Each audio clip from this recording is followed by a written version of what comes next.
৩০ কোটি বছর আগে আসা সেই পাথরটি এখন কোথায়?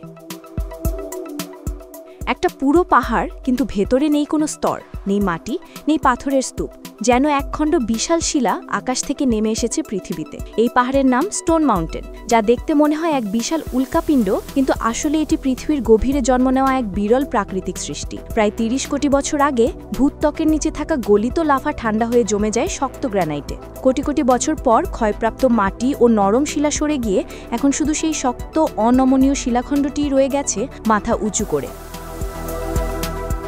যুক্তরাষ্ট্রের জর্জিয়া অঙ্গরাজ্যে অবস্থিত এই পাহাড়টির উচ্চতা প্রায় ৫১৩ মিটার। এটি পৃথিবীর সবচেয়ে বড় একক গ্রানাইট গঠনগুলোর একটি। দূর থেকে ধূসর এক পাহাড়ের মতো দেখালেও কাছে গেলে বোঝা যায় পুরো পাহাড়টাই আসলে একটি বিশাল পাথর। বিজ্ঞানীরা একে বলেন মনোলিথ, অর্থাৎ একক পাথরের পাহাড়। স্থানীয় লোককথায় একে বলা হয় আকাশ থেকে পড়া পাথর, যেন প্রকৃতির গোপন বার্তা হয়ে এখনও টিকে আছে কোটি বছর পরও। স্টোন মাউন্টেনের পাদদেশে রয়েছে মনোরম সবুজ প্রান্তর, স্বচ্ছ হ্রদ আর বনের ছায়া। পাহাড়ের গায়ে খোদাই করা রয়েছে যুক্তরাষ্ট্রের গৃহযুদ্ধকালীন ৩ কনফেডারেট নেতা জেফারসন ডেভিস, রবার্ট ই লি ও স্টোনওয়াল জ্যাকসনের বিশাল ভাস্কর্য।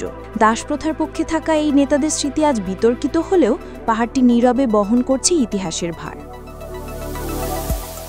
দিনের বেলায় এটি প্রকৃতির বিস্ময়, আর সন্ধ্যা নামলে শুরু হয় আলোর উৎসব। রঙিন লেজার শো, সঙ্গীত ও ইতিহাস মিলেমিশে তৈরি করে এক মায়াবী আবহ।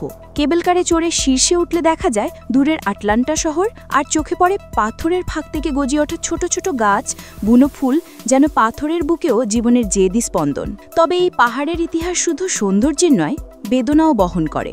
একসময় এই এলাকা ছিল বর্ণবাদী সংগঠন কু ক্লাক্স ক্ল্যানের আস্তানা।